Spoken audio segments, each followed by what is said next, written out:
하나님, 예수 그리스도를 믿고 의지하여 주 안에 거하며 열매 맺는 삶을 살도록 지켜주세요.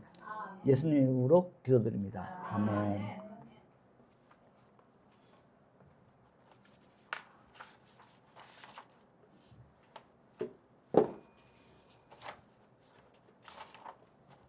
오늘 이 자리에서 예배를 드릴 수 있게 해주신 하나님께 감사드립니다. 하나님의 은혜로 여름성학교를 무사히 마칠 수 있었습니다. 사우리교회 미래 세대들과 함께 주님의 말씀을 더 가까이 할 수 있는 것도 하나님의 은혜입니다. 하나님께서 사랑하셔서 이러한 은혜를 주심에 감사합니다. 사우리교회 성도님들 모두 하나님의 은혜로 하나님과 더 가까이 살아가길 기도드립니다. 오늘 말씀은 포도원에 대해 이야기하고 있습니다. 포도는 고대 이스라엘 지역에서의 주요 생산품이었습니다.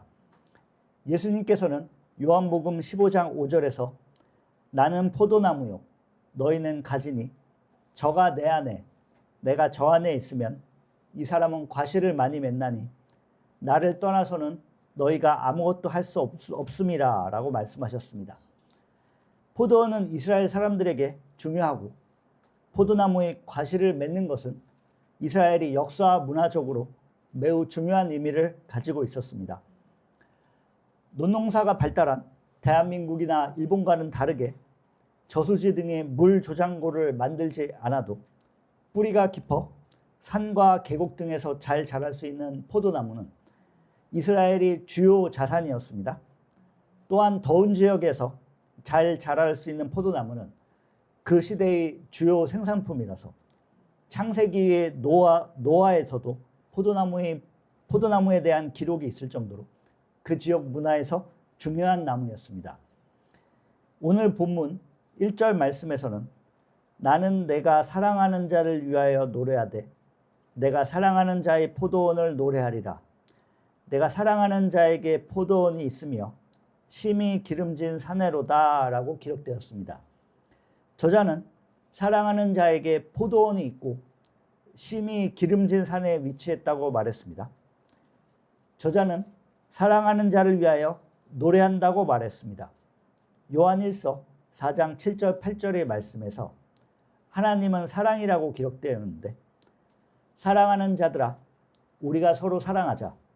사랑은 하나님께 속한 것이니 사랑하는 자마다 하나님으로부터 나서 하나님을 알고 사랑하지 아니하는 자는 하나님을 알지 못하나니 이는 하나님은 사랑이십니다 라는 말씀에서처럼 하나님은 사랑이시며 또한 하나님은 나를 사랑하십니다. 하나님께서는 사랑하는 사람들을 위하여 포도원을 준비해 주셨습니다. 이 당시 포도원은 단순한 농장이 아니라 매우 큰 가치였습니다. 민수기 16장 14절에서 모세에게 불만을 가진 다단과 아비람이 이뿐 아니라 내가 우리를 젖과 꿀이 흐르는 땅으로 인도하여 들이지도 아니하고 밭도 포도원도 우리에게 기업으로 주지 아니하니 내가 이 사람들의 눈을 빼려느냐 우리는 올라가지 아니하겠노라 라며 불평하며 말했을 때 포도원을 기업의 기준으로 언급한 것으로 보아 그 당시에도 굉장히 중요한 가치임을 알 수 있습니다. 하나님께서는 사랑하는 자의 포도원을 노래하며 심히 기름진 산에 사랑하는 자의 포도원이 있다고 말씀하셨습니다. 이스라엘 지방은 물이 부족한 지역으로 광야 지역에는 사람이 살기 좋은 곳이 아니었습니다. 본문에서 언급한 기름진 산, 포도나무를 키울 수 있는 곳이면 굉장히 살기 좋은 곳이고 기업으로 삼을 만큼 매우 풍성한 수확이 기대되는 곳입니다. 단순히 땅이 기름진 것뿐만 아니라 2절에서는 이 포도원을 위한 많은 노력들을 보여주었습니다. 2절에서는 땅을 파서 돌을 제하고 극산품 포도나무를 심었도다. 그 중에 망대를 세웠고 또 그 안에 술틀을 팠도다. 좋은 포도 맺기를 바랬더니 들포도를 맺었도다 라고 기록되었는데 땅을 파서 돌을 제하고 극산품 포도나무를 심었다고 말씀하였습니다. 극산품 포도나무에 대해서 말하자면 히브리어 단어가 다르게 표현된 것입니다. 우리는 포도를 표현할 때 그냥 포도인데 우리는 포도를 샤인머스켓처럼 상품으로 분류하는 단어가 따로 있지만 히브리어에서는 좋은 포도나무를 표현하는 단어가 따로 있습니다. 하나님께서는 기름진 산에서 땅을 파서 돌을 제한 것으로 보아 사랑하는 자의 포도원을 위해 정말 많은 준비를 했음을 알 수 있습니다. 단순히 농사만 잘되게 노력한 것이 아니라 포도원을 지키기 위한 망대를 세우고 또한 포도 수확 후에 포도주 제작을 위한 술틀을 제작한 것을 알 수 있습니다. 여기서 술틀은 포도를 밟아서 포도주를 수확할 수 있게 만든 구덩이 같은 시설입니다. 포도즙을 만들어 이를 가죽부대에 저장하여 포도주로 변환하게 만드는 종합 포도 생산 시설을 기름진 땅에서 돌을 골라내고 망대를 세우며 사랑하는 자를 위해 준비한 것임을 본문을 통하여 알 수 있습니다. 이러한 모든 노력은 좋은 포도로 열매를 얻기 위함입니다. 하나님께서는 좋은 포도를 맺기 위해 기름진 산에서 많은 준비로 열매를 얻기를 바라셨지만 얻어진 열매는 들포도였습니다. 들포도는 우리가 먹는 맛 좋은 포도와는 달리 냄새나고 가치 없는 야생의 포도입니다.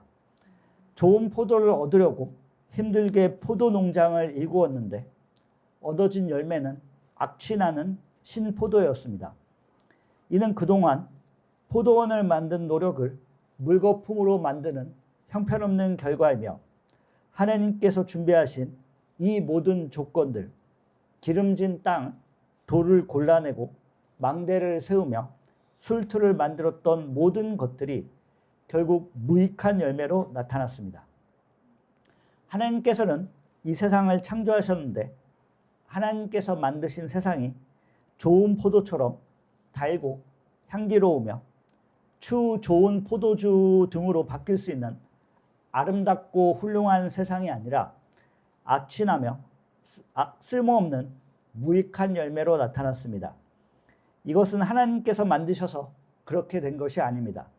하나님께서는 세상을 사랑하시어 독생자 예수 그리스도를 이 땅에 보내주셨습니다. 하나님께서는 이러한 들포도로 얻어진 열매에 대해 다음과 같이 말씀하십니다. 예루살렘 주민과 유다 사람들아 구하노니 이제 나와 내 포도원 사이에서 사리를 판단하라. 내가 내 포도원을 위하여 행한 것 외에 무엇을 더할 것이 있으랴. 내가 좋은 포도 맺기를 기다렸거든 들포도를 맺음은 어찌 됨인고. 하나님께서는 예루살렘 주민과 유다 사람들에게 사리를 판단하라고 말씀하셨습니다. 하나님께서는 포도원을 위하여 많은 일들을 행하셨는데 여기서 부족한 것들이 있었는지를 예루살렘 주민과 유다 사람들에게 물었습니다. 하나님께서 준비해 주신 것들이 부족한 것이 아니라 아무리 기름진 땅이라도 이 포도나무들은 들포도 열매를 맺은 것입니다. 그럼 하나님께서는 이러한 들포도도 자연의 일부로 가만히 놔두실 것인가 라고 생각할 수 있는데 하나님은 사랑이시지만 사랑을 무시하는 방종을 사랑으로 표현하지는 않으십니다. 하나님께서는 분명 좋은 포도를 맺기를 원한다고 말씀하셨습니다. 우리는 그리스도인으로 기도와 말씀으로 예수님이 제자로 살며 천국 가는 그날까지 세상의 빛과 소금으로 그리스도를 증거하며 예수를 전하며 살아갑니다. 하지만 좋은 포도가 아닌 들포도의 삶을 산다면 이는 하나님의 심판을 겪는 삶이 됩니다.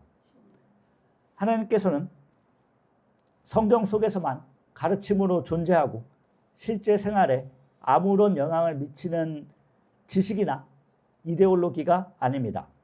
세상의 여러 지식, 이데올로기 등은 그 자체로도 쓸모가 있을 수 있지만 하나님이 눈에 보이지 않는다고 거짓된 가르침이라고 생각하며 사는 삶은 여기 들포도의 삶을 사는 것입니다. 또한 그리스도를 믿으며 나는 구원받았다고 생각하며 제자된 삶을 살아가지 않는 것은 역시 좋은 포도가 되지 못하는 삶입니다. 하나님께서는 우리를 사랑하시지만 아무것도 안 하시며 말씀 속에서만 가르침으로 있는 것이 아닙니다. 우리의 삶과 행동에서 성령님은 역사하시며 하나님의 말씀을 무시하는 것은 그러한 결과를 받게 됩니다. 오늘 본문 5절과 6절에서 이제 내가 내 포도원에 어떻게 행할지를 너희에게 이르리라. 내가 그 울타리를 걷어 먹힘을 당하게 하며 그 담을 헐어 짓밟히게 할 것이요. 내가 그것을 황폐하게 하리니 다시는 가지를 자름이나 북을 돋우지 못하여 찔레와 가시가 날 것이며 내가 또 구름에게 명하여 그 위에 비를 내리지 못하게 하리라 하셨으니 라고 기록된 것처럼 아무리 기름진 땅에서 돌을 골라 망대를 세우고 술틀을 만들어 주셨던 좋은 환경도 하나님께서는 거두신다고 말씀하셨습니다. 하나님께서 만드시고 준비해 주신 울타리와 망대도 하나님께서 들포도의 열매를 보고 가만히 계시는 것이 아니라 울타리를 걷어 먹히게 하며 담을 헐어서 짓밟히게 한다고 말씀하셨으며 술틀에서 좋은 포도주를 만드는 것이 아니라 황폐하게 하여 포도나무가 아닌 찔레와 가시가 날 것이라고 말씀하셨습니다. 또한 이렇게 포도원만 없애는 것이 아니라 구름에게 명하여 그 위에 비를 내리지 못하게 하신다고 말씀하시며 이 포도원을 생명이 살 수 없는 땅으로 만들겠다고 말씀하셨습니다. 그 이유는 하나님께서는 좋은 포도를 얻기를 원하셨지만 들포도를 보았기 때문입니다. 하나님께서는 결과에 눈 감고 편한 대로 믿으며 가만히 계시는 분이 아닙니다.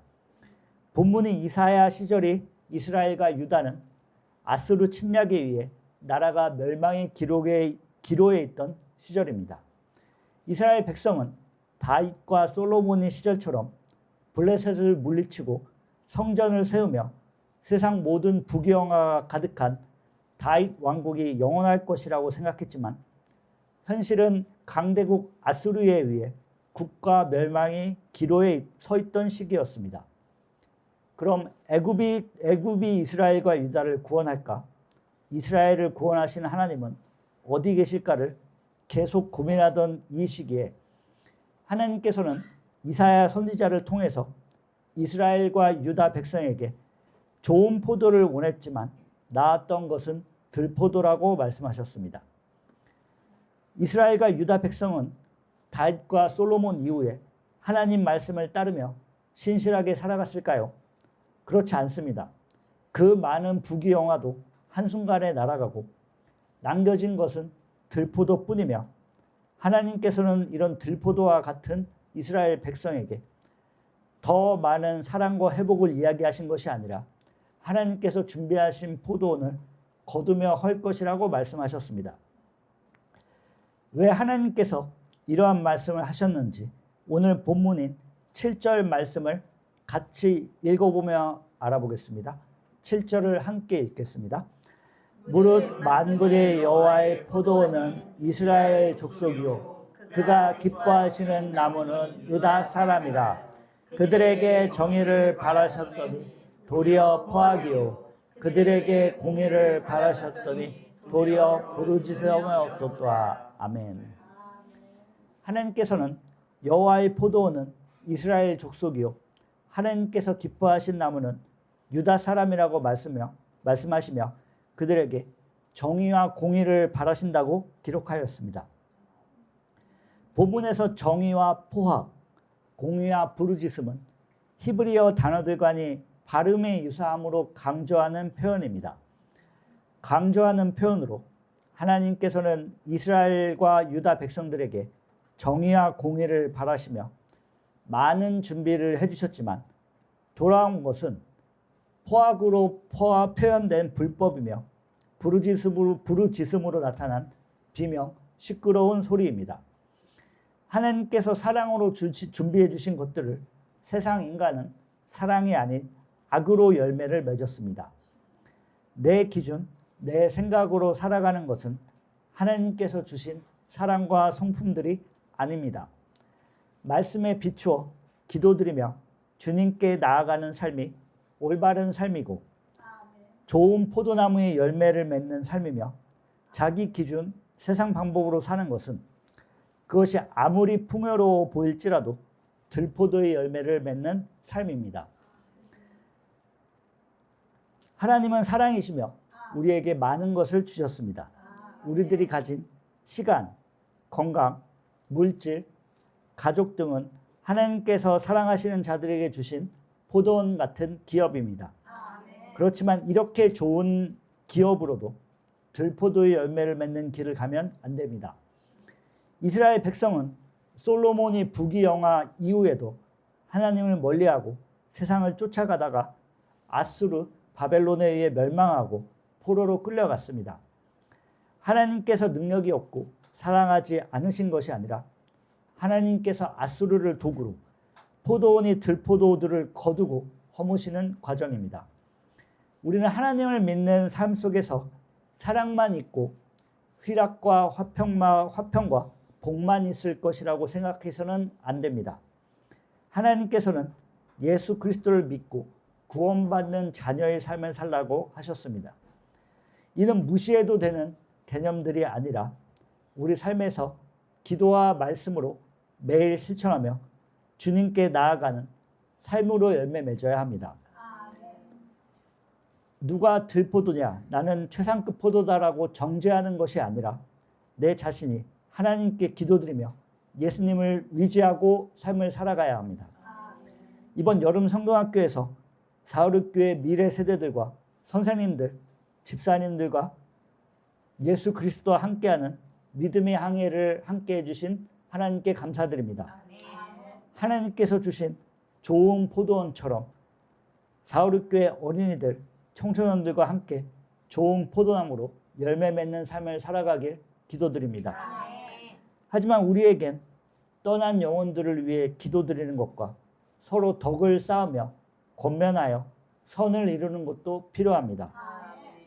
하나님을 믿는 자녀들, 그리스도의 제자들은 예수님이 발을 씻기셨던 것처럼 부족한 것을 권면하여 덕을 세우는 삶을 살아야 합니다.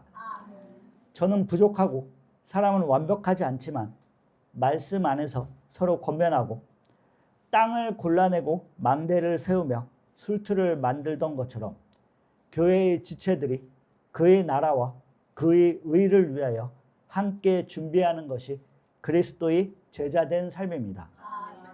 하나님께서는 정의와 공의를 말씀하셨지 불의와 부르짖음을 말씀하지 않으셨습니다. 하나님께서 말씀하신 정의를 서로 사랑하며 덕을 세우는 과정 속에서 좋은 포도나무의 열매가 맺을 것을 믿습니다. 우리 자신만 의지하면 좋은 포도나무가 될 수 없습니다. 예수 그리스도를 믿고 의지하는 것이 좋은 포도나무가 되는 길입니다. 예수님께서는 요한복음 15장 5절에서 나는 포도나무요 너희는 가지니 저가 내 안에 내가 저 안에 있으면 이 사람은 과실을 많이 맺나니 나를 떠나서는 너희가 아무것도 할 수 없음이라 라고 말씀하셨습니다. 예수님께서는 저가 내 안에 내가 저 안에 있으면 과실을 많이 맺으며 예수를 떠나면 아무것도 할 수 없느라고 말씀하셨는데 우리가 좋은 포도나무가 스스로 될 수 있는 것이 아니라 예수 그리스도 안에 거하면 과실을 많이 맺는 것입니다. 우리 자신이 개인과 세상을 의지하며 포도 농사가 잘 안 된다고 불평하는 것이 아닌 포도나무인 예수 그리스도를 의지하는 가지처럼 주님 안에 있는 저와 사르교회 성도들이 되길 기도드립니다. 예수 그리스도의 제자가 되는 삶은 우리 개인의 영달이 아니라 그의 나라와 그의 일을 위해서 살아가야 합니다. 우리를 사랑하신 하나님을 사랑하고 예수 그리스도를 믿고 따르며 주님 안에 거하며 좋은 포도나무가 되는 사우르교회 성도님들이 되길 기도드립니다. 아멘. 말씀 마치겠습니다. 기도드리겠습니다. 하나님, 이사야 5장 1절에서 7절 말씀을 나누게 해주셔서 감사합니다. 아멘. 우리들이 하나님의 정의와 공의를 기억하며 예수 그리스도와 함께 열매 맺는 삶을 살 수 있도록 지켜주세요. 아멘. 예수님으로 기도드립니다. 아멘.